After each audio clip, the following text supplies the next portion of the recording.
भाइयों बहनों नमस्कार। All India anganwadi news channel में आपका स्वागत है। चैनल से जुड़ने के लिए नीचे दिख रहे रेड कलर के सब्सक्राइब बटन पर आपको सबसे पहले क्लिक करना है। फिर साइड में एक नोटिफिकेशन बेल यानी घंटी बनके आएगी, उस पर जब आप दबाएंगे तो 3 घंटी आपको दिखेंगी, जिनमें सबसे ऊपर आल वाली घंटी आप लोगों को दबा लेनी है।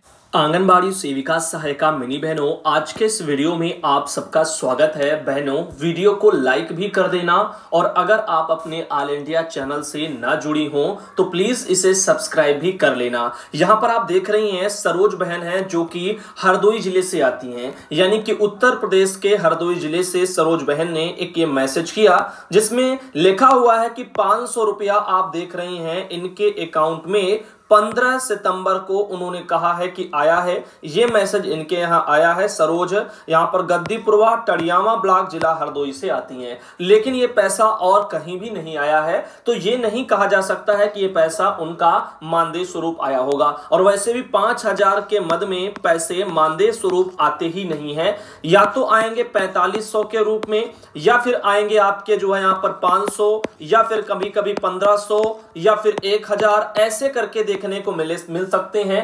और लेकिन ये 5000 के रूप में आज तक नहीं आए। तो इसका हमारा यही कहना है कि एक बार आप उमंग ऐप से चेक कर लें ताकि पता हो जाए। बहन को पता नहीं है ये पैसा कौन से मद का है, और बाकी अन्य तरह से कहीं से भी हमें इस तरह का मैसेज देखने को नहीं मिला है। तो अभी ये नहीं कहा जा सकता है कि पैसा आ रहा है, तो पैसा वैसा अभी नहीं आया है। रही बात उत्तर प्रदेश में मानदेय की, तो जो आपका खातों में 2 सितंबर को लगा था वो भी क्लियर नहीं हुआ, और उसके अलावा दोबारा से अभी तक सरकार ने 4500 लगाया ही नहीं है। अब काफी लोग कहेंगे क्यों नहीं लगा है भाई, क्या वजह है? तो देखो, केवल यूपी ही नहीं और भी बहुत सारे राज्य हैं, वहां पर भी केंद्र सरकार का जो पैसा है वो केंद्र सरकार का पैसा अभी नहीं लग रहा है। तो आप देख लें, चाहे मध्य प्रदेश, वहां पर भी नहीं मिल रहा कई महीनों से, और उसके अलावा आप देख लें झारखंड, वहां पर भी नहीं मिला, बिहार में भी नहीं मिला। कई ऐसे राज्य हैं जहां से आप लोग अगर जानकारी लें तो केंद्र सरकार का पैसा आ ही नहीं रहा। हो सकता है केंद्र सरकार से अभी स्वीकृतियां राज्य सरकारों को ना दी गई हो, इसलिए ये पैसा नहीं लगाया जा रहा है।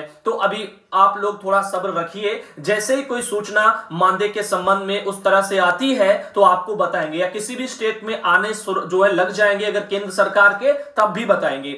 अब यहां पर आप देख सकते हैं आंगनबाड़ी दीदियों का रखते हुए ध्यान हेमंत सरकार ने बढ़ाया वेतनमान। तो जो कहते हैं वो करते हैं। तो झारखंड में तो खुशी की लहर इस समय चल ही रही है, क्योंकि अभी राज्य कैबिनेट से स्वीकृति मिल गई मानदेय की और तमाम चीजों की। तो आंगनबाड़ी बहनों और वहां के मुख्यमंत्री और साथ ही यूनियन में बहुत ज्यादा खुशी देखने को मिल रही है। अब देखो वहां पर बढ़ा क्या क्या है, इन 5-6 मुद्दों को जान लो। सबसे पहले तो मानदेय आंगनबाड़ी सेविका को 9500 और मिनी को भी इतना ही मिलेगा। अब सहायिका बहनों को 4750 रुपया मिलेगा। साथ ही साथ 500 रुपया वार्षिक वृद्धि भी होगी, यानी हर साल 500 रुपया इनका बढ़ेगा। अब समझ रहे हैं चीजों को, वार्षिक वृद्धि में 500 रुपया इनका लगा दिया गया है। अब ऐसे में यहां पर ये बहुत अच्छा डिसीजन रहा कि महंगाई के हिसाब से हर साल 500 बढ़ेंगे, तो 500 वार्षिक वृद्धि भी इनकी होगी, और 6% इनका जो है पीएफ की व्यवस्था कर दी गई। 6% पैसा इनके मानदेय से कटेगा और वो उनको आगे बुढ़ापे में मदद करेगा। अनुकंपा की देखो नौकरी, अगर किसी की डेथ हो जाती है कार्यकर्ता बहन की, तो उनके घर परिवार में किसी एक को नौकरी दे दी जाएगी। अब 62 वर्ष उम्र तक सेवा की गारंटी, तो सेवा की गारंटी भी यहां पर बताई जा रही है कि 62 वर्ष तक आपको मिलती है। अब दुर्घटना बीमा, भविष्य सुरक्षा, 18 दिनों का अवकाश और 180 दिनों का मातृत्व अवकाश, वो भी वहां पर, और 15 दिनों का जो है सवैतनिक अवकाश। इस तरह से ये अवकाशों को लेकर के भी वहां पर खुशखबरी है कि यहां पर दुर्घटना बीमा, भविष्य सुरक्षा 18 दिनों का, भविष्य सुरक्षा भी और तो और 18 दिनों का अवकाश अलग से, प्लस 180 दिन का मातृत्व अवकाश, और साथ ही साथ जो है 15 दिनों की सवैतनिक अवकाश, यानी आपको वेतन सहित जो है अवकाश दिए जाएंगे। ये नहीं कि आपने छुट्टी ली तो वेतन कट गया। अब देखो अपील की व्यवस्था भी यहां पर दे दी गई है बहनों को, अगर कोई समस्या है या कुछ भी है तो अपील भी, उसकी व्यवस्था भी रहेगी। समय पर मानदेय और पोषाहार की व्यवस्था के लिए 100 करोड़ की चक्रीय निधि भी वहां पर रखी गई है। तो आपको समय से झारखंड में पैसा मानदेय का भुगतान हो, जिसके लिए 100 करोड़ रुपए की चक्रीय व्यवस्था बताई जा रही सरकार ने की है। तो इतना कुछ है जो झारखंड में बहनों को अभी हाल ही में जो है कल परसों देखने को मिला है। फिलहाल के लिए अभी बाकी किसी भी स्टेट में आप उठा करके देख लो, जहां तक तक हमारी नजर है, जहां से जानकारी बहनों ने भेजी है, कई ऐसे राज्य हैं जहां से बहनें कह रही हैं कि पैसा केंद्र सरकार का नहीं आ रहा कई कई महीनों से। तो आप बहनों थोड़ा धैर्य रखिए। अब हो सकता है पैसा ऊपर से जारी ना हुआ हो, स्वीकृतियां ना मिली हो, जिसके चलते किसी भी स्टेट में पैसा देखने को नहीं मिल रहा है। तो कोई ना कोई या फिर गवर्नमेंट हो सकता है, जो भी होगा आगे अगर जानकारी आएगी तो आपको हम सूचित करेंगे। फिलहाल अभी ऐसा कुछ नजर में नहीं आ रहा, ना ही कोई जानकारी है किसी भी स्टेट के जरिए, तो हम आपको कुछ ज्यादा बता नहीं सकते इस बारे में। तो आप बस ये है थोड़ा इंतजार कर सकती हैं। बाकी जो लगा है वो भी क्लियर नहीं हो रहा है, तो आप समझ लीजिएगा कि कुछ ना कुछ कमी है, तभी शायद विभाग ने उसको रोक करके रखा है। शायद 4500 के चक्कर में है कि वो आ जाए तभी लगाएं तब सक्सेस हो, या जो भी XYZ। तो अगर जानकारी आएगी तो बताएंगे। अब देखो यहां पर एक ये मैसेज भेजा है सुधांशु भाई, नमस्ते। लग रहा है इस बार सरकार जुमलाबाजी ही कर रही है और सितंबर माह में आंगनबाड़ी प्रमोशन के लिए आदेश निकाला गया था, लेकिन अभी तक कुछ पता नहीं चल रहा है, थोड़ा इसके बारे में बताएं। तो देखो सितंबर में प्रमोशन का जो है कोई भी बात हमारे संज्ञान में तो खैर मुझे नहीं लगता कि आया है। अब हो सकता है लेटर वेटर निकाले गए हो किसी न किसी जिले या कहीं ना कहीं स्तर से, लेकिन देखो इस समय जो चल रही है आंगनबाड़ी बहनों, वो चल रही है सीधी भर्ती, ना कि प्रमोशन। प्रमोशन प्रक्रिया आपकी 2017 से चल रही है और वो अभी तक पूरी नहीं हुई है। जिन्होंने 2017 में प्रमोशन के लिए अप्लाई किया था उन्हीं का आगे प्रमोशन जो है प्रक्रिया जो अभी चल रही है इस आधार पर होगा। बाकी सीधी भर्ती जो चल रही है वो आपकी 2022 वाली वो अलग है, उसमें हर कोई फॉर्म डाल सकता है। और इसमें प्रमोशन में जो है इसमें यानी सीधी भर्ती में प्रमोशन वरीयता जैसा कोई प्रावधान नहीं है कार्यकर्ता बहनों के लिए, और इसमें फॉर्म वही लोग डाल पाए हैं 2022 की सीधी भर्ती में जिन्होंने पेट वगैरह 2021 में दिया था। तो चीजों को जो है यहां पर कंफर्म कर लीजिएगा। मैना देवी बहन है जौनपुर से, जिनके द्वारा एक मैसेज आया। अब भाइयों बहनों हम बात करते हैं इस वाली जानकारी की। जिला कार्यक्रम अधिकारी जो बलरामपुर के हैं उन्होंने अपने वहां पर 10/6/2022 को एक लेटर बलरामपुर में जारी किया था। अब इस लेटर को आपको अच्छे तरीके से बताते हैं, साथ ही आपको यह बता दें अगर कोई भाई बहन अपने चैनल का यूट्यूब पर जो भी चैनल बनाते हैं प्रमोशन करवाना चाहते हैं ऑल इंडिया के थ्रू, तो आप हमें क्या करें, आप हमें जो है अपना हमारे दिए गए व्हाट्सएप नंबर पर जो न्यूज में लिख करके आता है उस पर मैसेज करें, जानकारी भेजें, और आप करवाना चाहें तो आप करवा सकते हैं। इधर देखिएगा समस्त बाल विकास परियोजना अधिकारी जो बलरामपुर के हैं उनको यह भेजा गया और कहा गया कि सेक्टर बैठक के माध्यम से मुख्य सेविका यानी कि सुपरवाइजर और आंगनबाड़ी कार्यकर्ता इनका क्षमता वर्धन किए जाने के मामले में जो है यहां पर जानकारी है। तो देखते हैं ये सेक्टर बैठक के आयोजन और नियमित जो है यहां पर क्षमता वर्धन को लेकर के क्या कहा जा रहा है। तो सेक्टर बैठक में आंगनबाड़ी जो है उनके क्षमता वर्धन का उद्देश्य क्या है। तो सेक्टर बैठक के माध्यम से आंगनबाड़ियों का नियमित रूप से संबंधित विषयों पर नियमित क्षमता वर्धन करके उनका ज्ञान और कौशल को बढ़ाना है। साथ ही सेक्टर बैठक में पीयर लर्निंग के लिए वहां पर आंगनबाड़ियों को अपनी क्षेत्र की समस्याओं का समाधान करने में उनको सक्षम भी बनाना है। सेक्टर बैठक में क्षमता वर्धन सत्र का संचालन कैसे होता है वो देखो। तो सभी ब्लॉक के जो है बाल विकास जो परियोजना अधिकारी होते हैं उनके द्वारा सेक्टर बैठक सत्र का माइक्रो प्लान तैयार किया जाएगा। क्षमता वर्धन सत्र मुख्य सेविका के द्वारा सेक्टर बैठक में संचालित किया जाएगा और सेक्टर बैठक में क्षमता वर्धन के लिए कम से कम 3 घंटे का सत्र आयोजित किया जाएगा। तो 3 घंटे का यह आप समझ लीजिएगा मीटिंग टाइप का जो होगा उसमें क्षमता संवर्धन होगा।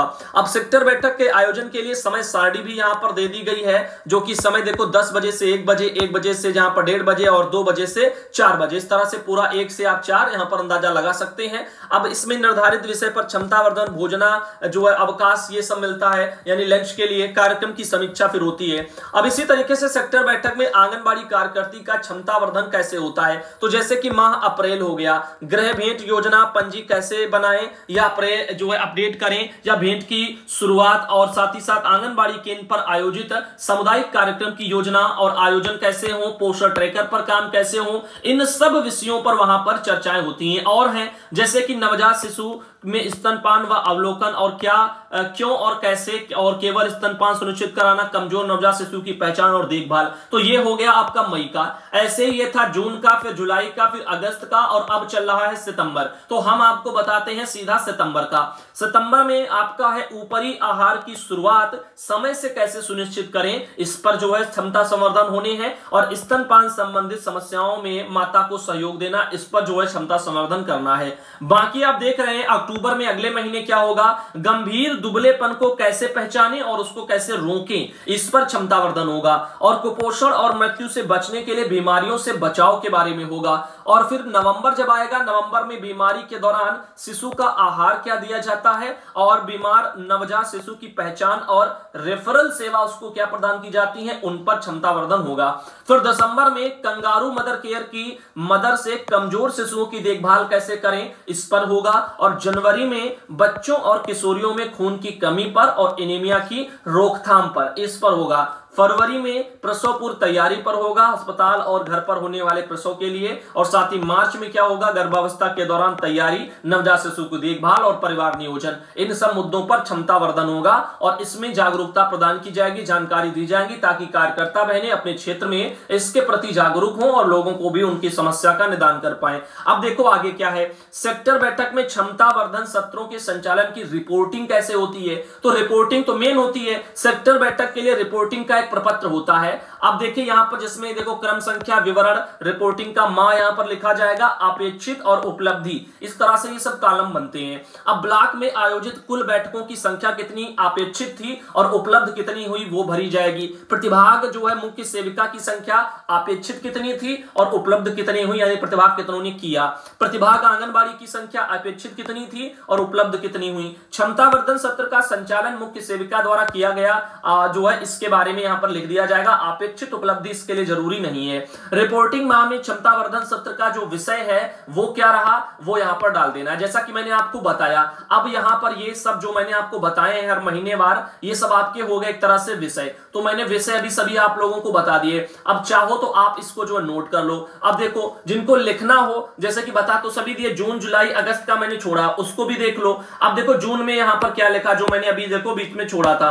जून में है ऊपरी आहार, भोजन में विविधता, समय के साथ ऊपरी आहार में सुधार और वृद्धि। जुलाई में है शिशुओं में शारीरिक वृद्धि का आकलन। अगस्त में था गर्भवती की वजन निगरानी और एनीमिया। इन मुद्दों को लेकर के आपका टोटल हो गया। तो इस तरह से आप चाहो तो इसको अपने वहां रजिस्टर पर नोट कर सकती हैं और बना सकती हैं। और अधिक जानकारी के लिए आप इसे दोबारा से वीडियो देख सकती हैं, क्योंकि देखो हम वीडियो में दिखाने के बाद क्या करते हैं, मोबाइल से तो चीजें हमारी इरेज हो जाती है, उसकी जगह दूसरी खबरें लग जाती हैं, तो दोबारा से वो खबरें भेज पाना संभव नहीं हो पाता है। इसलिए हमारी सलाह है इनको आप लिख लें, नोट कर लें, भविष्य में आपको जो है कोई दिक्कत ना आए। तो ये अप्रैल से लेकर के कार्य योजनाएं थी, आप इनको लिख लेंगे तो आपके लिए अच्छा रहेगा। अब देखो बाल विकास परियोजना अधिकारी जो होते हैं सेक्टर बैठक 2022-23, उसके लिए देखो यहां पर ये प्रारूप है। क्रम संख्या का कॉलम है, बैठक आयोजित करने का जो दिवस है प्रथम सोमवार और चौथा सोमवार ये होती है। प्रथम सोमवार और चौथा सोमवार इनमें सेक्टर बैठक होती है। सेक्टर का नाम, स्थान, सेक्टर सुपरवाइजर का नाम, प्रतिभाग करने वाली आंगनबाड़ी की संख्या, प्रतिभाग करने वाली मिनी आंगनबाड़ी की संख्या, कुछ इस तरीके से यहां पर कॉलम है जो कि सीडीपीओ लेवल के हैं। तो इस तरह से बलरामपुर में डीपीओ महोदय का ये लेटर आया है, जो कि आपने 10 जून का ये लेटर देखा है। काम की जानकारी थी, मुझे लगा इस पर डिस्कस कर लेना चाहिए। गोल्डी बहनें बलरामपुर से आती हैं जिनके द्वारा जानकारी भेजी गई। वहीं पर आगे आपको बताते हैं, देखिएगा सरकार अब यहां पर ये आप लोगों को काम दे रही है। गाजीपुर में एक आर्टिकल निकला है, घर घर जाकर के मां का दूध पिलाने को करें जागरूक, इसके बारे में आंगनबाड़ी बहनें जागरूकता फैलाएंगी। तो महिला और बाल विकास पुष्टाहार विभाग इनकी ओर से डीपीओ दिलीप कुमार पांडे की अध्यक्षता में पोषण माह कार्यक्रम बुधवार को धूमधाम से वहां गाजीपुर में मनाया गया। शहर परियोजना के तहत जो है नवापुरा, कोयला घाट, सुभाष नगर, मोहनपुरवा, मल्ला बस्ती, पत्थर घाट, गोरा बाजार और यहाँ पर धोबी टोला, इनमें पोषण माह के महत्व को आंगनबाड़ी कार्यकर्ती ने समझाया। और प्रभारी बाल विकास परियोजना अधिकारी चंद्रावती, इन्होंने कहा कि आंगनबाड़ी कार्यकर्ती लाभार्थी के घर घर जाकर के समझाएं कि मां का दूध सर्वोत्तम आहार है, बच्चे देश के भविष्य हैं। जब बच्चे स्वस्थ रहेंगे तो देश का भविष्य भी स्वस्थ रहेगा। गर्भवती और धात्री माताओं तथा बच्चों को निर्धारित समय पर सभी टीके अवश्य लगवाने चाहिए, नियमानुसार पूरक आहार देना चाहिए। और आंगनबाड़ी कार्यकर्ती को जसोदा मां की भूमिका में अपने दायित्वों के निर्वहन करने की अपील की है।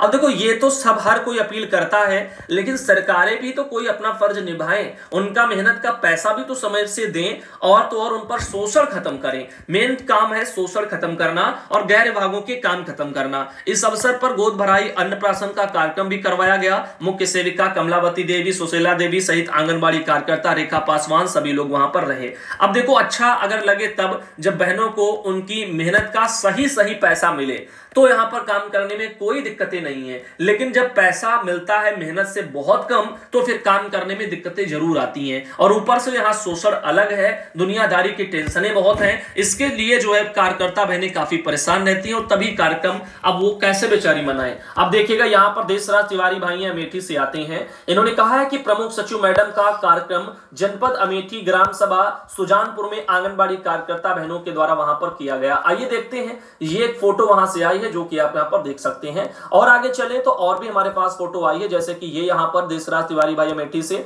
उनके इस तरह से ये भी फोटो वहां पर भेजी गई है। कार्यक्रम अन्नप्राशन का मुझे लग रहा है, साथ ही गोद भराई भी है, साथ में गर्भवती महिला भी दिखाई दे रही है। अब इनके अलावा देखिएगा ये मुन्नी बहन है शाहजहांपुर से आती हैं, जिनके द्वारा एक फोटो वहां पर भेजी गई है। कुछ और भी हैं, कमला बहन है फतेहपुर से आती हैं, वहां से उनके द्वारा एक फोटो भेजी गई, बच्चों को पढ़ा रही हैं। और ये है शिवरानी बहन अलीगढ़ से राशन वितरण किया है, वहां से उन्होंने फोटो भेजी है। और ये बहन है शारदा जो कि बिजनौर से आती है, वहां से उनके द्वारा के फोटो भेजी गई है। और ज्योत्सना गुप्ता बहनें औरैया से आती हैं, वहां से उनके द्वारा के फोटो भेजी गई है। और आगे चलते हैं, आपको और भी कुछ बहनों से मिलवाते हैं, जैसे कि यहां पर ये एक बहन है जिनका नाम है सुशीला, गाजीपुर से आती हैं। आप देख सकते हैं बच्चों के लिए काफी उन्होंने जो है फ्लैश कार्ड टाइप के दिखा रखे हैं और बच्चों को ठीक से पढ़ा रहे हैं, काफी भीड़ भी है। सरिता बहन है बलरामपुर से आती हैं, पोषण कार्यक्रम मनाया है, इस तरह से उन्होंने कि जो दाल वगैरह से बनाई है रंगोली टाइप की पोषण अभियान के लिए, तो ये आप देख सकते हैं। साथ ही साथ यहाँ पर ये है सुधा बहन सिद्धार्थनगर से, बच्चों को पढ़ा रही है, वहां से फोटो भेजी है। और इनके अलावा ये है मनोज वर्मा बहन बिजनौर से आती है, गोद भराई का दिवस उन्होंने मनाया है, जिसके बारे में फोटो भेजी है।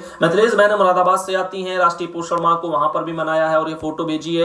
ये अंगूर कली बहन इलाहाबाद से आती हैं, वहां से उनके द्वारा राशन वितरण की फोटो आई है। और ये बहन है पूनम सिंह लखीमपुर खीरी से आती हैं, उन्होंने भी अपने वहां पर देखो पोषण कार्यक्रम वाला मनाया होगा, जिसके बारे में उन्होंने प्राथमिक विद्यालय रामापुर वगैरह में और एक ये उन्होंने फोटो भेजी है। इनके अलावा ये है यहाँ पर सरोज सिंह बहन गाजियाबाद से आती हैं, उनके द्वारा के फोटो भेजी गई है। और ये एक बहन है सुनीता सिंह आगरा से आती हैं, उन्होंने भी अपने वहां पर बेटी बचाओ बेटी पढ़ाओ कार्यक्रम का बैनर दिख रहा है, लेकिन पोषण अभियान के कार्यक्रम इस समय चल रहे हैं तो वही कार्यक्रम होगा। तो आज का ये वाला वीडियो इसको भाइयों बहनों यहीं तक रखते हैं और अगले वीडियो में आप सबको मिलते हैं।